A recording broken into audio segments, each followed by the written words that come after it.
Hello বন্ধুরা, তাহলে তোমাদের আজকে নতুন একটা ছবি নিয়ে শুরু করা যাক। আমি এখন ছবিটার মধ্যে মার্জিন টেনে নিচ্ছি। চারো সাইডে পেজটার মধ্যে মার্জিন টেনে তারপরে ছবি স্টার্ট করব। তো মার্জিন টানা হয়ে যাওয়ার পরে আমি একটা হরিজেন্টাল লাইন টেনে নিলাম। প্রথমে হরিজেন্টাল লাইনটা এই জন্যে টানা হয়, যেগুলো ছবির মধ্যে দুটো দিক আলাদা আলাদা করে নেওয়া হয়, একটু ওপরের পোর্শন একটা নিচের পোর্শন। এবার তার মধ্যে ছবির ওপরের পোর্শন বলতে উপরে গাছপালা, ঘরবাড়ি, তারপরের দিকটা যেরকম আমরা বললাম যে ঘরবাড়ি, গাছপালা, আকাশ, আর নিচের পোর্শনটাতে আমরা জল বা জমি, ঘাসপালা, গাছও, বড় বড় গাছও করতে পারি। তো এইভাবে আস্তে আস্তে আমি ছবিটার দিকে এগিয়ে যাচ্ছি। প্রথমে একটা ঘর বাদিক থেকে আমি শুরু করেছি বড় দেখে, ওটা হয়ে যাবার পরে একবার তারপরে আর একটা ঘর বানাচ্ছি। তো এইভাবে আস্তে আস্তে আমি একটার পর একটা ছবি এগিয়ে যাচ্ছি করে। গাছপালা বানানো হচ্ছে। তোমরা হয়তো ভাবছো যে ছবিটা এত হালকা লাগছে কেন। অ্যাকচুয়াল ছবিটা হালকা লাগার কারণ হচ্ছে আমার এটা রাত্রিরে যদিও আমি ছবিটা করছি। বাদিকে একটা লাইট দেওয়া আছে, টেবিল ল্যাম্প একটা আছে। তো এই টেবিল ল্যাম্পটার আলোটার জন্য হয়তো বাদিকটা একটু বেশি আলোকিত হচ্ছে। তো যাই হোক, আমার ডান দিকের পোর্শনটা অল্প আলো হয়তো হয়েছে। কিন্তু চেষ্টা করছি যাতে কোনো রকমভাবে ছবিটার মধ্যে বেশি আলো যেন না থাকে, আবার কাজটাও যেন না করে। তো এবার আমি ফিগার ড্রয়িংয়ে ঢুকছি।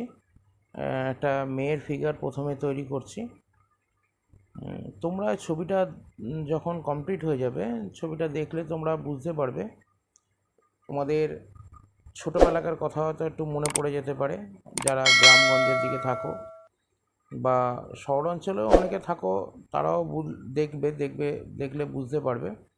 অনেক সময় আমরা করতাম কি, ছোটোবেলায় পুকুর পাড়ে বা কোনো জায়গায় গিয়ে, ঝিলের পাড়ে গিয়ে বসে পুকুরের মধ্যে হাঁসগুলো যখন চড়ে বেড়াতো, তখন তাদেরকে খাবার দেওয়া হতো বা ইট, ছোটো ছোটো ঢিল দিয়ে তাড়িয়ে দেওয়া হতো, বা এরকম একটু খুনসুটি করতাম বা করেছি, অনেকে করে থাকবে।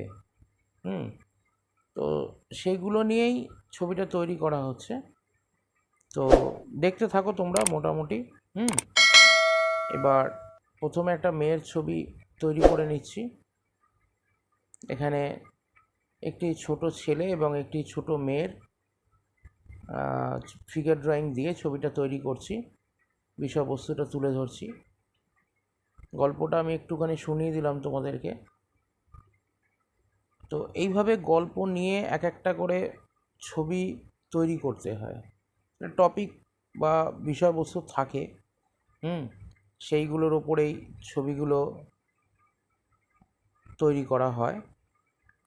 আর এই ছবিটি আমি তৈরি করছি, এটা একটা বড় আর্টিস্টেরই তৈরি করা ছবি।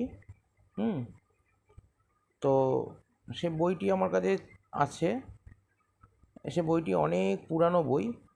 ছবিটা অনেক দিন যাবৎ আমার কাছে রয়েছে। তো এইগুলো দেখে দেখে বাচ্চাগুলোদের শেখানো হয় ফিগার ড্রয়িং করা, বা টপিক দেখে টপিকগুলো বিষয়বস্তুগুলো দেখানো হয়। তো করতে করতে ছবিটা আস্তে আস্তে নষ্ট হয়ে যাচ্ছে। তো আমি ভাবলাম যে ছবিটা করে রেখে দিলে আবার একটা নতুনভাবে পেজের মধ্যে আবার একটু সময় ছবিটা আমার কাছে থেকে গেল আর একটু সময়ের জন্য। এবার আমি যেহেতু এই ভিডিও চ্যানেলটি নতুন শুরু করেছি, আমি কোনোদিন ভাবিনি যে আমি ভিডিও চ্যানেলটি তৈরি করব।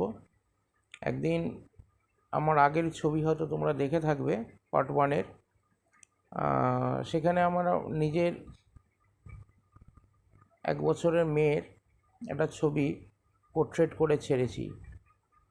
তো সেইটা করা এমনি করছিলাম আমি, করতে করতে আমার ভাগ্নি এসে বলছে, মামা তুমি ছবিটা করছো তো তুমি এটাকে এরকমভাবে মানে স্টুডেন্টদেরকে দেখাও, তুমি একটা ইউটিউব চ্যানেল তৈরি করো না। তো কথাটা মন্দ বলেনি ভাগ্নি। তো সেখান থেকে আমার শুরু, একটা ইউটিউব চ্যানেল তৈরি করলাম। তো সেখানে মোটামুটি ছবিটা ছেড়ে প্রথমে ভালো রেসপন্স পেয়েছি। ওই জন্য রেসপন্স বলতে মোটামুটি যারা ছবি দেখার তারা দেখবে, আমার ভালো লাগলো তাই ছবিটা করলাম। এরকমভাবে তো অনেক ছবি করে যাচ্ছি, আর স্টুডেন্টদের ছবি দেখাই। তো আমার কিছু স্টুডেন্টদের অনেক দিনের ইচ্ছে ছিল, স্যার একটা চ্যানেল তৈরি করবে, সেই চ্যানেলে আমরা ছবিগুলো পাবো। যাই হোক, তো ইচ্ছে হলো, আর ইচ্ছে থাকলেই তো এগিয়ে যাওয়া যায়, সবাই জানো। সেইভাবেই আমি এগিয়ে যাচ্ছি। দেখা যাক ছবিটা কতটা কি তৈরি করে তোমাদেরকে দিতে পারি। আস্তে আস্তে করছি, দেখো। খুব তাড়াহুড়ো আমি করছি না। আগের ছবিটাতে আমি একটুখানি স্পিডে কাজটা করেছি, এই ছবিটার মধ্যে আমি খুব একটা স্পিড রাখতে চাইছি না। ছবিটা যদিও লং হয়ে যাচ্ছে আমি জানি, কিন্তু তবুও চেষ্টা করছি যাতে তোমরা বুঝতে পারো। কারণ ছবি তাড়াহুড়ো করে দিলে হয়তো তোমরা বুঝতে পারবে না, ছবিটাই হয়তো হয়ে যাবে কিন্তু বোঝাটা মুশকিল হয়ে যায়। যাই হোক, দেখতে থাকো ছবিটা আস্তে আস্তে। এরপরে একটু মোটা ধরনের পেন্সিলগুলো দিয়ে, ডার্ক পেন্সিল যেটাকে বলে, সেইগুলো দিয়ে আরও ভালো সুন্দর করে ফুটিয়ে তুলতে চাই। তো দেখতে থাকো।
এবার মোটা পেন্সিল মানে ডার্ক পেন্সিল বা 6B পেন্সিল দিয়ে এবার এইগুলো ছবিগুলোকে ডার্ক করে নেওয়া হচ্ছে, ঠিক আছে?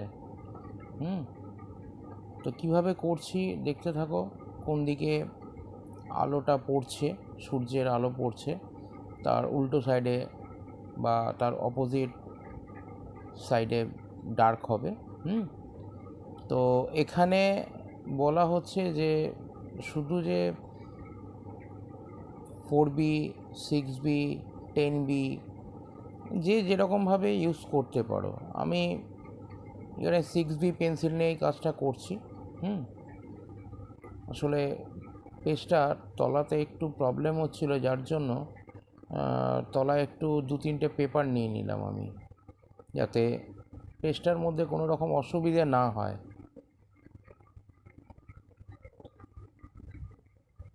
এবার আস্তে আস্তে মোটা পেন্সিল দিয়ে